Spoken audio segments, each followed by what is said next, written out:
આજરોજ અખિલ ભારતીય વિદ્યાર્થી પરિષદ દ્વારા પોલિટેકનિક ખાતે ફેકલ્ટી ડેને આવેદનપત્ર આપવામાં આવ્યું। વડોદરાની એમએસ યુનિવર્સિટીની પોલિટેકનિક ફેકલ્ટી ખાતે અખિલ ભારતીય વિદ્યાર્થી પરિષદ દ્વારા ભારે સૂત્રોચ્ચાર સાથે ફેકલ્ટી ડીનને આવેદનપત્ર આપવામાં આવ્યું। થોડા દિવસ પહેલા એક વિદ્યાર્થી દ્વારા બીજા વિદ્યાર્થીને રેકિંગ મુદ્દે વિડીયો વાયરલ કર્યો હતો। ત્યારબાદ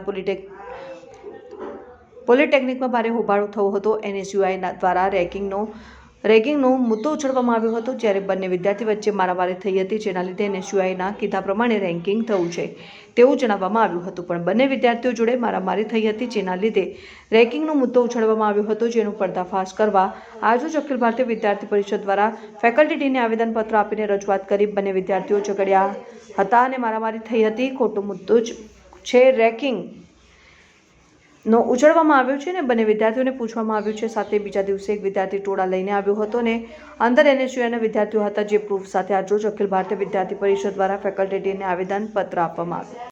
यस, आज से 2 दिन पहले पॉलिटेक्निक फैकल्टी में मारामारी की जो घटना बनी थी, वो घटना में कहीं ना कहीं एनएसयूआई के कार्यकर्ताओं का हाथ है, ये अखिल भारतीय विद्यार्थी परिषद के जानने में आया है।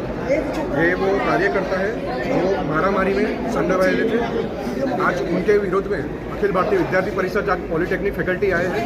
अभी डीन के द्वारा कोई भी जवाब देने में हिचकिचा रहे या उनको बचाने की कोशिश कर रहे हैं। अखिल भारतीय विद्यार्थी परिषद के निर्णय उनको जो ये मारामारी में थे उनको रेस्ट्रिकेट करने उन पर एक्शन लेने में आए।